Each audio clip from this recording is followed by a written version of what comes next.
Hello, everyone. Welcome to this live Q&A discussion on Facebook. Welcome to the Midgard Musings page and YouTube channel when you're watching on YouTube. My name is Jesse, and I'm always the host here on Midgard Musings. So thank you for taking the time out of your day to join me on this episode. Hello, Matthias. Hello, Demetrius. Good evening. Hail. Doing well, my friends. Thanks for joining. Hello, Jonathan. Hello, Billy. So hello, everyone. Appreciate everyone tuning in today. If you've been a follower of this page and of this channel for any length of time, you're used to seeing me kind of behind a altar setup with some candles and incense and face paint and stuff on. Today, I just wasn't feeling it, and I wanted to just kind of have a little bit more of a casual, just kind of Q&A discussion with everybody, and also to discuss what I would like to continue doing with this page and with this channel. So first of all, guys, if you're new to the page and you're watching live on Facebook, up in the title of this video is the link to the Midgard Musings YouTube channel. We're over 500 subscribers now. The goal was to get to 500 subscribers by the end of August, and I think it's 514 now. So become a subscriber. I do have something special that I want to do as just like a random gift of appreciation. Haven't decided when I'm going to do it yet, but hopefully it will be soon, as just to say thank you to all the supporters and all the subscribers, everybody who's, done so much to help this channel grow. And also I'm going to, let's see what's next. So we're going to be answering some questions today. I'm going to be talking about what I want to do in terms of bringing more content to the YouTube channel, because that's what I really want to focus on, and sharing it all here with everyone as well. So before we actually get into the meat and potatoes of today's show, I am going to go ahead and pour a beverage. Today's drink of choice is actually a cider, or with some mead elements. It's like got apples, honey, and cherry. It's kind of cool. It's called Zombie Killer. It's running around. It's kind of a neat label. It is a, like I said, it's got apples, honey, cherries. It's been made by this company. It's a bee nectar cider, which I've actually had something from this company before. It's pretty delicious stuff. So I'm going to go ahead and pop this open and get into the first part of the show, which is going to be a discussion. So hail to everyone. Hello, James, just checking in. Hello, hail. Thank you guys for joining me. Very pretty. Was expecting it to be carbonated, which I don't know if it is or not, but it doesn't. It's got a little bit of carbonation in there, typical of a cider.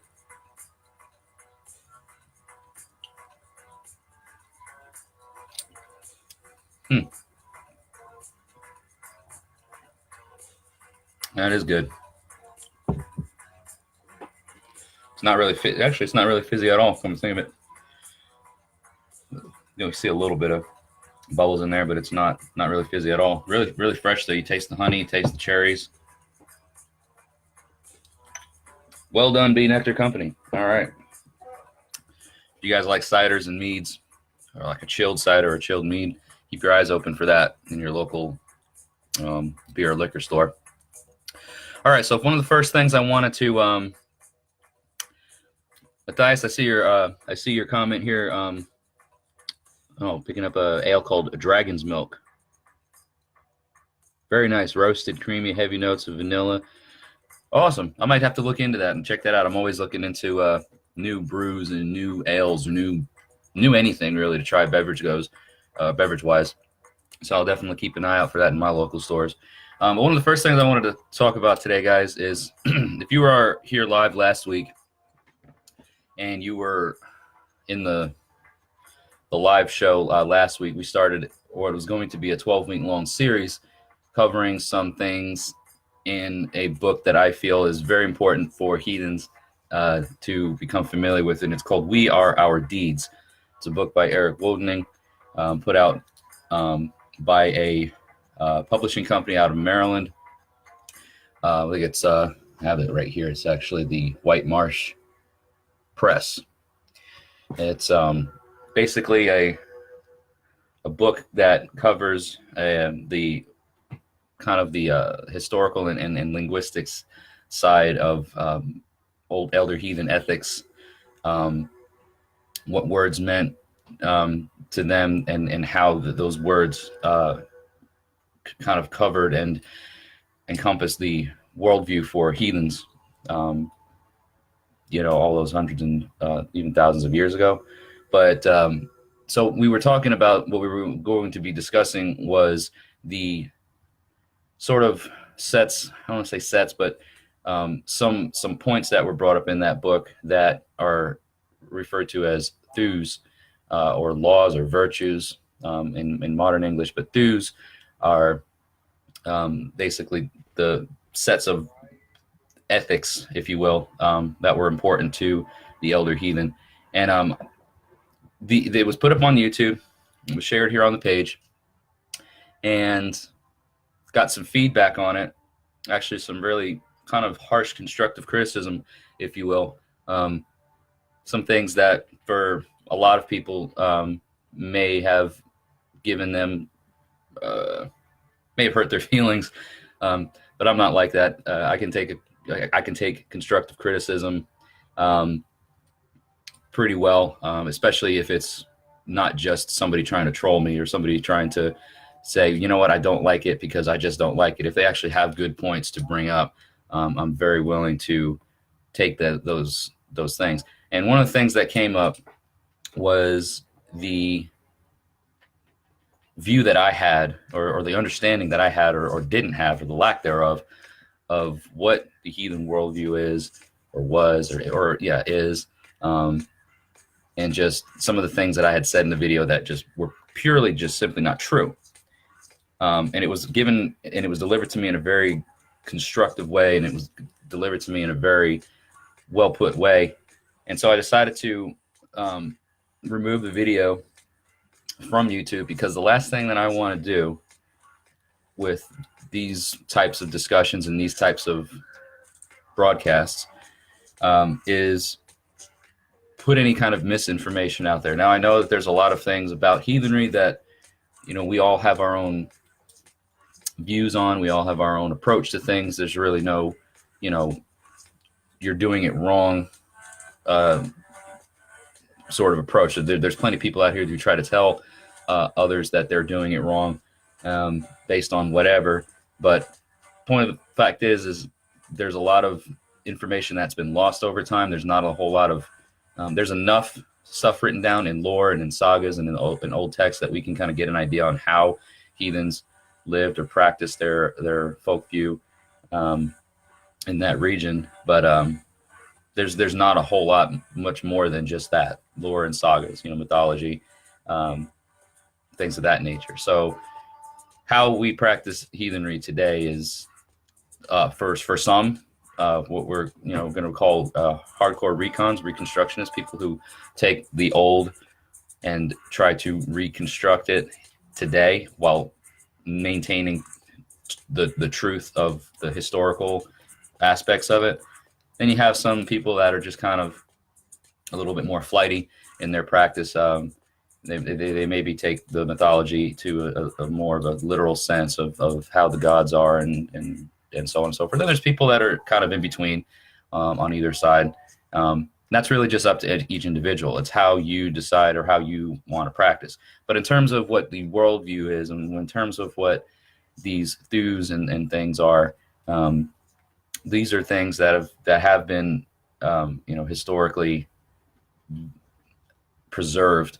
And one of the things that I kind of touched on in the video, as far as the worldview being something that was an individual's view of the world at the time, not 100% accurate, because worldview and heathenry it is inherently a community-based or society-based path, or folkway. It's something that requires a sense of an appreciation or a sense of society and how society works, because this was something that before the pre-Christianization of Northern Europe, this was all that everybody knew, and the survival was reliant on how everybody worked with each other in the society. So there was a structure, there were people that had roles in their societies, in their tribes.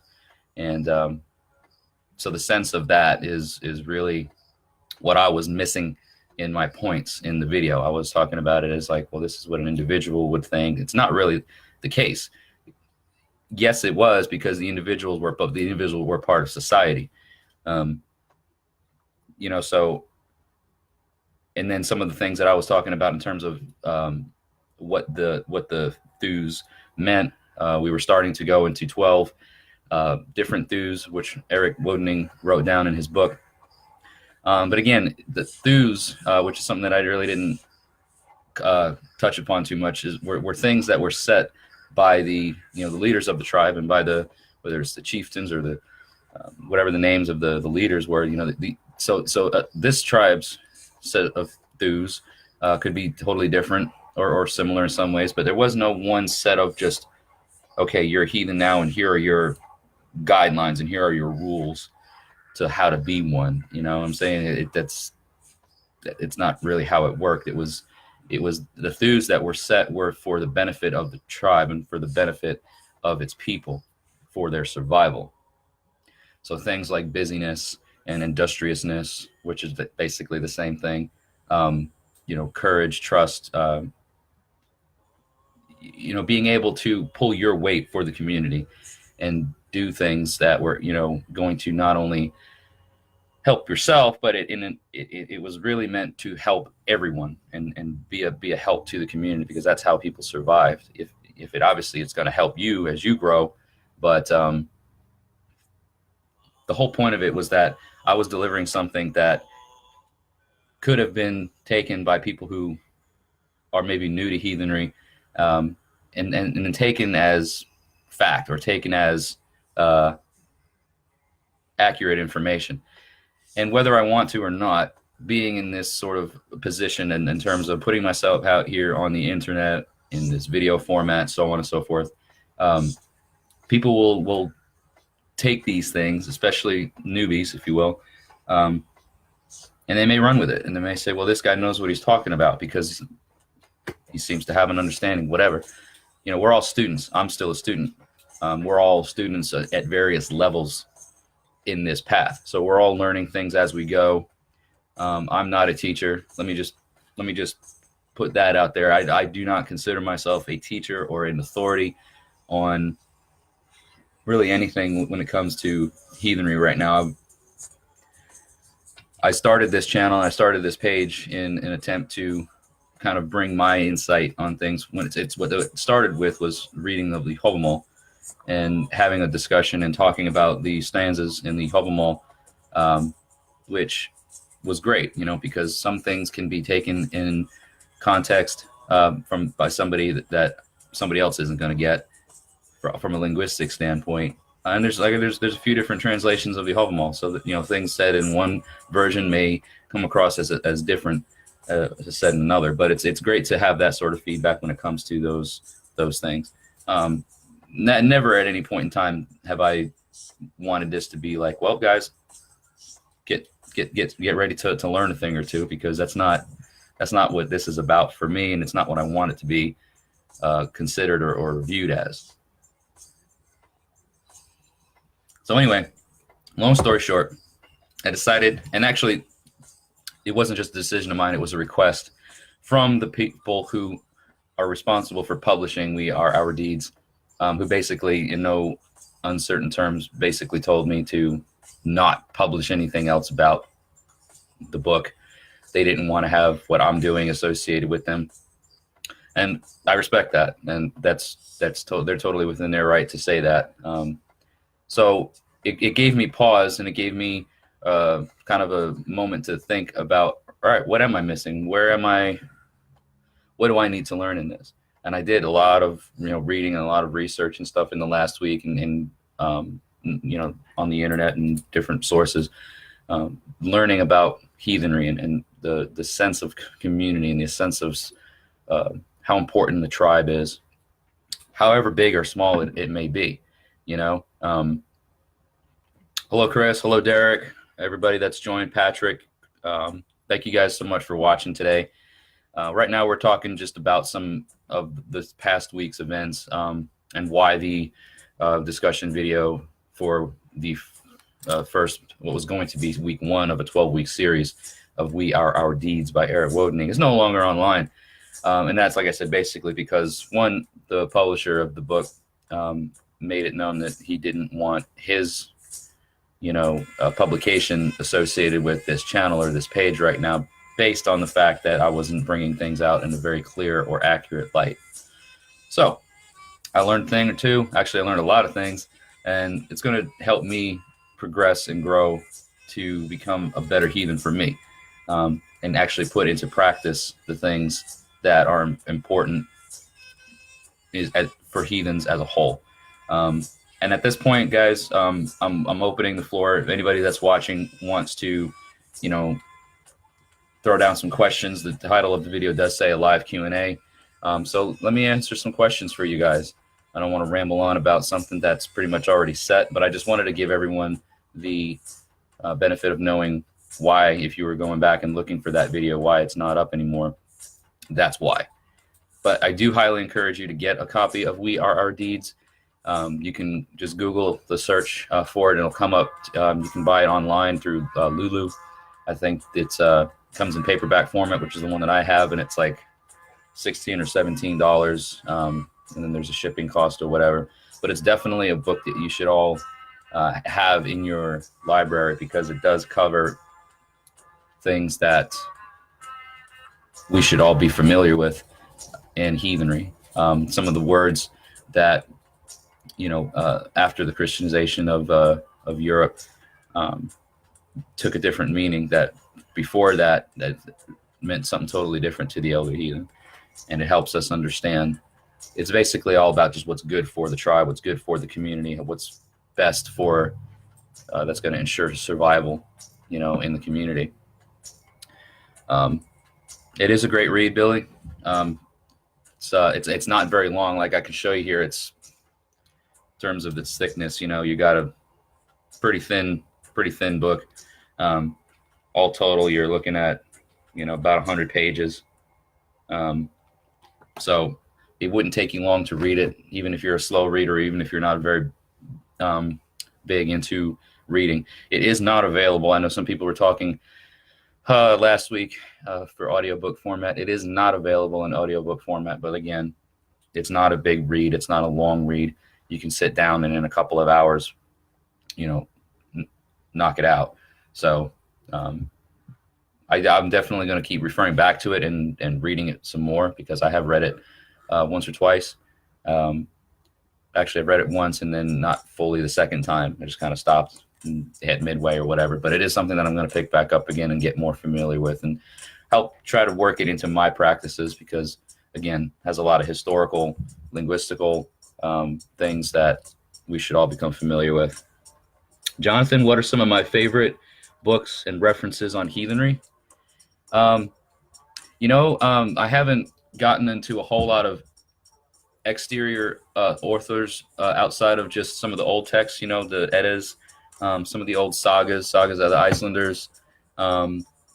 There's a book here that I had that it's as far as heathenry goes. Now, this is a book on runes. It's called Simply Runes, and it's by Kim Farnell. It has a pretty good information. It's not too neo-pagan-y in its source, or in its approach, I should say. Here's another really cool book I picked up at it's kind of like a used bookstore here in Tennessee called McKay, by Kristen Wolf. It's Viking Age Everyday Life. It gives a kind of really cool how like houses were made, and how the Scandinavian people were, how literate they were, what kind of clothes they were. A real historical approach to Viking Age. That's pretty cool. It's, like I say, it may not technically be a source for heathenry per se, but it does give a pretty neat background about how people lived at that time. I'm always open to get more for people who do have books and things or authors that they have gotten a lot of help from. Definitely would love to hear about what your favorite sources for heathenry are. So drop that in the comments or shoot me a message or whatever with it. Would really love to hear that. Ferguson has a pretty good book on the history. Okay, that's good to know. I will definitely keep that in mind.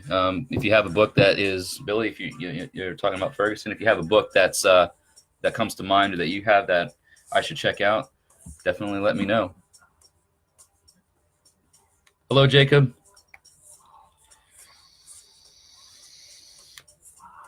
Jonathan, you have a McKay's down there. That's awesome. It is. It's one of my favorite places to go because sometimes you find some things that are really cool. You know, like people trade stuff in there all the time. You never know what's going to come in or out, and it's a huge. Just I could spend all day in there and feel like I wasn't there long enough. At least ours here outside of Nashville, it's enormous. So I'm not sure how big yours is down there in the Chattanooga area, but it's or you think you're outside of Chattanooga?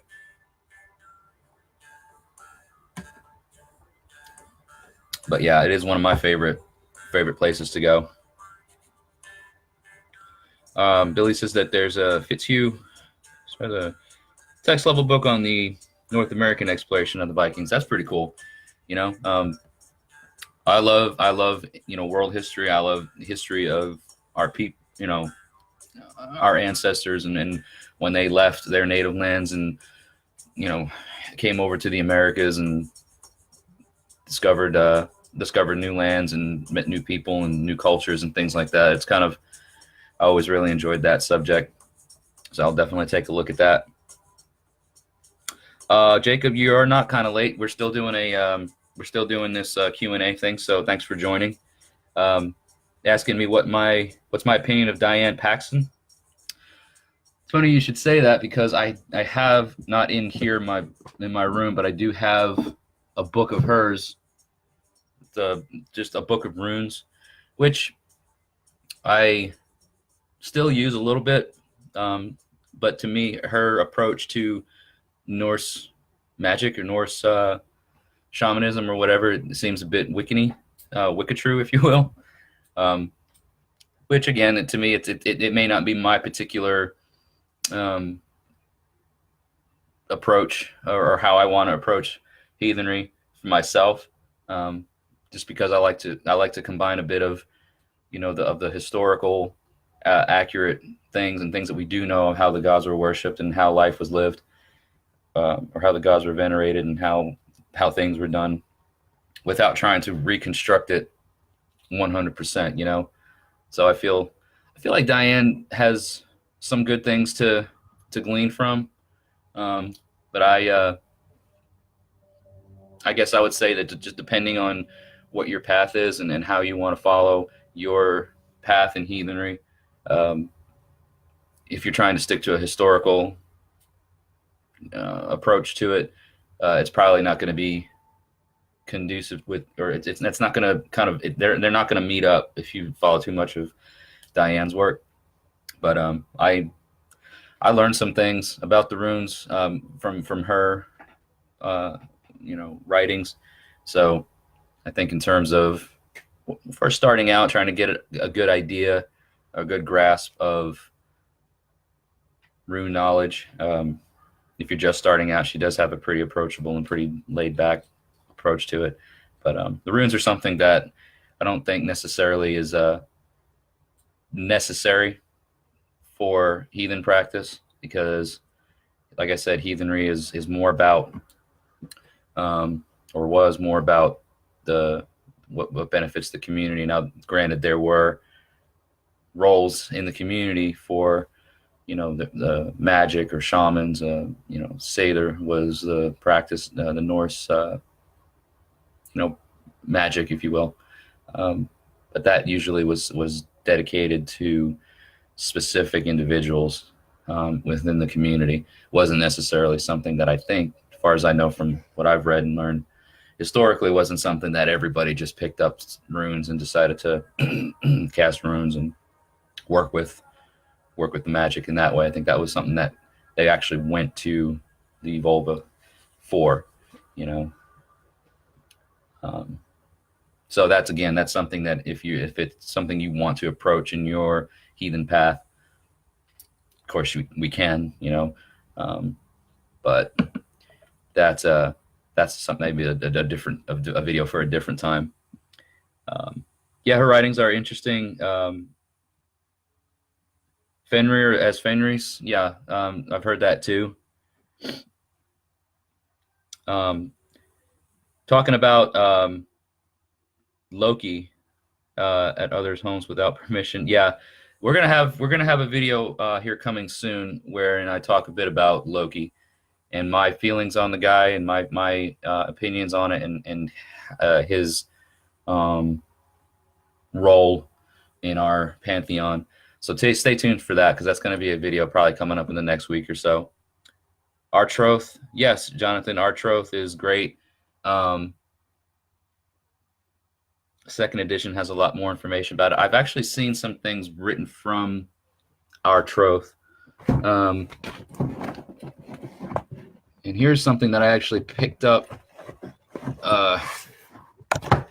Sorry for the noise, and it's something that I picked up offline and put together. It's a book of bloats. It is available as a free download by members of the Troth and other true folk, which again, I don't really get into the whole folkish way of things, but this is actually a really good resource if you're looking on how to do a bloat, if you're not really sure, you know, what to do, when to do it, where, how, all that good stuff. This is a really, really cool resource to how a bloat's performed, who does what in the ceremony. And it covers, like I said, it covers a lot of different ones. You know, you've got a Yule, you got Yule bloats, you've got, you know, winter nights, things of the rite of birth, a man and woman making ceremonies, heathen wedding rites, all kinds of things. It's a really good resource. I've used it myself to help me grow in how I perform bloats. Runes can be tricky. Runes are very powerful, Jacob. You know, they are very powerful, and you can't just casually pick them up and want to mess with that, because it's, like I said, you can cast them wrong. Odin talks about it in Hogmol and different places. You know, you have to know how to work them, know how to name them, know how to cast them, know how to do all this. Reading Thorson, yeah.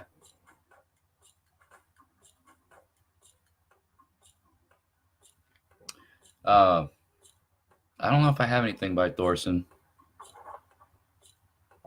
but I've heard stuff from him. I really do. I need to, just be honest, I really do need to pick up the pace on my my readings and get more good stuff in here. There's a list I actually have of some books that I want to get. Let me see if I can find it.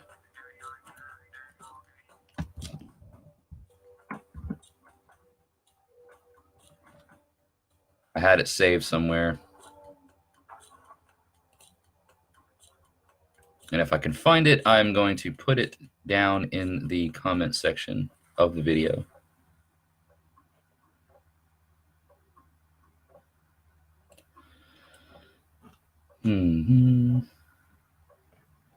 Yeah, I can't find it right now, but when I do find it later, I'll put it down in the description of the video, the comment section of the video, for you guys to follow up with.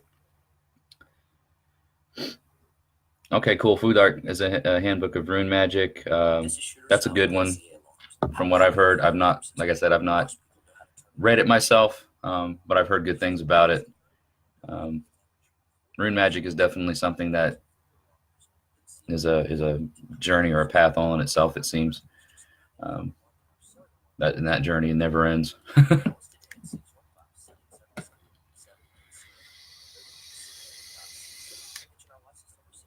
Does anybody else have any questions? I don't see any new folks joining, but if you're watching and have any questions for me, probably going to turn this stream off in just a little while because it will go up on YouTube, and I don't like to have videos too long for the YouTube channel. Which again, if you haven't yet, check out the title of the video for the link to the YouTube channel and become a subscriber. I do have something special, like I said earlier, that I want to do for reaching and surpassing 500 subscribers well ahead of schedule. We were supposed to, or aiming to get that done before the end of August. And of course, now here we are in the middle of August and we passed 500. So it's really exciting. Next big milestone is going to be 1,000 subscribers. I really don't have a goal set in mind for that, but this channel has grown a lot in a very short period of time. So who knows where we'll be in the next few months. And then another thing too is on the Facebook page. I looked today and we got over 900 likes on this Facebook page. Matter of fact, I think 920 some odd likes on the Facebook page. Last time I had actually, just because I don't like look at it every single day to see where the likes are at, because those are, I mean, it's good to kind of see your analytics and see the kind of insight people, how engaging your material is. But like the last time I had checked really and saw it, we were somewhere around like 870 something or 880 something, and now here we are over 900. Probably be at 1,000 within a week. So again, if you're following this page, if you like this page, there is a YouTube channel. Please check out the YouTube channel and become a subscriber. There's going to be a lot more content coming up on that channel, video-wise versus here on this page, because I like the format and the delivery of an actual recorded video over a live video that then gets uploaded. The quality of things just seems a little bit better when I do it that way. And I want to give you guys the best quality of content on the YouTube channel. What are some, James, hello James, Nathaniel Dean got a question, says, what are some books do you and the others recommend for new heathens to read? And hello, Donna D. Bailey. Thanks for joining in and checking in on the comments. James, we were talking about that earlier. I'm probably gonna be leaving, once I find the list, I'm probably gonna leave a list in the comment section here of this video. So just check the comments after the video's over. But in terms of just ones coming off right off the bat, new heathens should definitely get a copy of the Poetic Edda, which are a list of poems. It's probably some of the oldest texts that we know of about the gods, and the mythology behind our beliefs.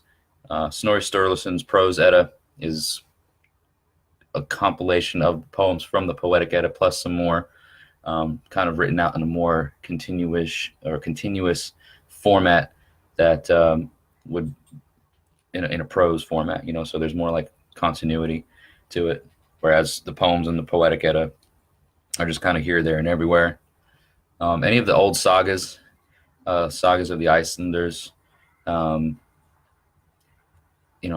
depending on which path of heathenry you're following, even stories like Beowulf, some of those sagas will give you a great understanding of heathenry as a grassroots sorts type of thing.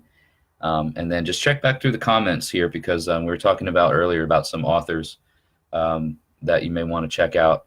And then again, like I said, there's a list that I have of some books that I want to get my hands on that are going to be good for not just the new heathens, but also for some folks that have maybe been in it for a little bit longer and have a bit more history, or seasoned heathens, But that's a great question, and it's definitely something I think we should all take point in is educating ourselves more and doing the homework and reading and doing the research, not just what we see and hear online, because that's not where real heathenry is. Real heathenry is with each other and with our kin and with our tribes, however big they or small they are. That's where the real value of heathenry is at. That's where the heart is. That's where the core of it is. But we do have to do our parts individually to learn and become educated about our path, because it is such a It's an old way, and it's not something that's generally documented in terms of how things were done. So we have a lot of research to do. But if that's all, if there aren't any more questions, I'm going to go ahead and tune off here and get that list posted down here in the comments for everybody of those books that we were just talking about. So today was just kind of a laid back Sunday evening chit chat, nothing too crazy. Probably starting back again next week. You'll see the traditional layout of, the altar and the face paint and all that kind of stuff, because that's what everybody's used to, and that's what I like to do. And but again, this week was just kind of more of a laid back approach. Nothing too official in terms of subject matter, but just still something that I wanted to get out here and let everybody know about. So thank you everyone for tuning in today and watching today's episode and asking questions. I hope I was able to answer them well enough for you. Again, please check out the YouTube channel, which is linked up in the title of this video. For the folks that are watching on YouTube, go down into the description of the video and you can find links on how you can support Midgard Musings. On Facebook, I have an email address. It's all down in there. PayPal for anybody that wants to donate to the channel monetarily, help the channel grow in that way. Anything that gets donated does go directly into a savings or a fund that helps this channel grow, providing you better content, better material. So thank you everyone for joining. Thanks Matthias, James, Jonathan, Billy, everyone that tuned in today and watched. Really appreciate you tuning in. Tune in again next week, because like I said, it's going to be back to this, some subjects that we probably are all wondering about as heathens, at least from time to time. I'll be back again next Sunday with another video, whether it's a live one or not. I'm not 100% sure. But if it's not, I'll let you guys know this week. So keep those notifications turned on. Become a subscriber on YouTube. Turn the bell notification on, the subscription, in case you want to get, reminded or notified when I upload new videos. And thank you all for all of your support. Hail and skull to each and every one of you. I'll see you next week.